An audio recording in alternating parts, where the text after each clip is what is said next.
Do it one more time. All right, so today we're working on the gas furnace. This is the Goodman unit. It has a board I just threw on there. It looks very similar to the board we just took off. So you hear the inducer motor running right now.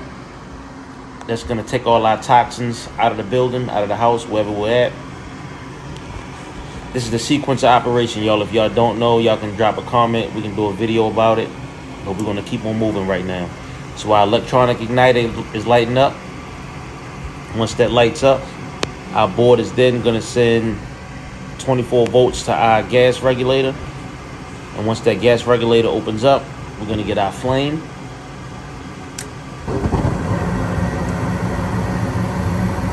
And then boom, our flame goes right out. So in this case, normally what we would do is we would go clean our flame sensor. So we're gonna go ahead and pull our flame sensor off.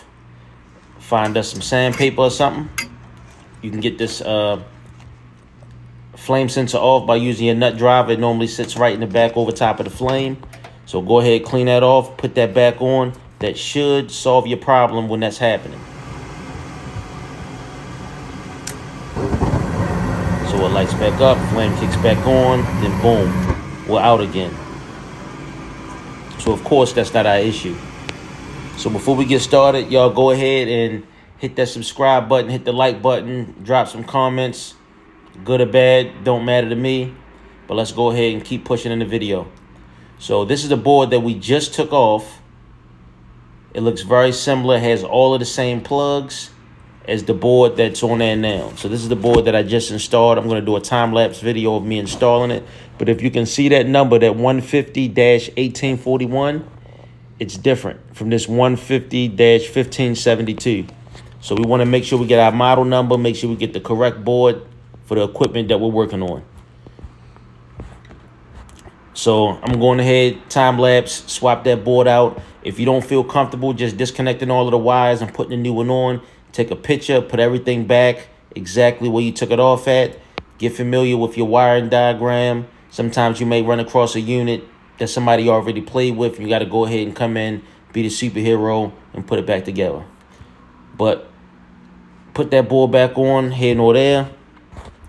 This is our original board that we took off. You can see how it's all corroded. Could have got some moisture down there. My remedy is I grabbed the extra large moisture grabber bag. I put it down there underneath the blower motor. It keeps all of the moisture out the unit. It normally works for me. So we got that board back in.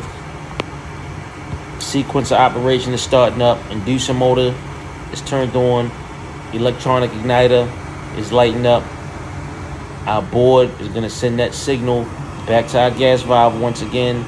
It's going to turn that gas valve on. You're going to hear a little click. And then there's our flame. So then our flame is on. It's not cutting off. That flame is running across that flame sensor. Once that happens, it's going to send a small signal back to our board to keep our gas valve open so our flame can stay on. Once that flame stays on, it's going to send another signal, and it's going to tell our blower motor to turn on. And that's when the magic happens and you feel the heat in your house. So this problem is solved. I have it jumped out. I'm going to disconnect everything, put our panels back on, let the thermostat be in control of our system now. So while I'm here, they came down and let me know they also had another issue. They had no water in the bathroom. Where I'm at right now is 5 degrees. They had 2 busted pipes underneath of their bathroom that's kind of external to the house, which is prone to happen if it's not insulated or heated. Do it one more time.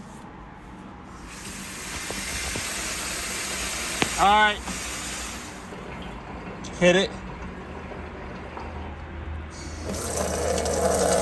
All right.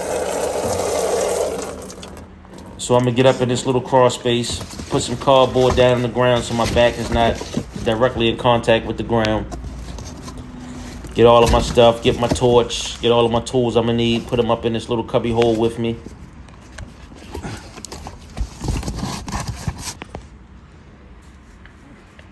See all that flying stuff around in there? I don't want to breathe that shit at all. So go ahead, make sure you got your mask on. 3M mask if you have one. So I'm going to time lapse this video.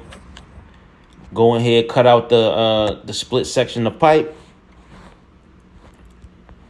Make sure you clean all of your copper off really good.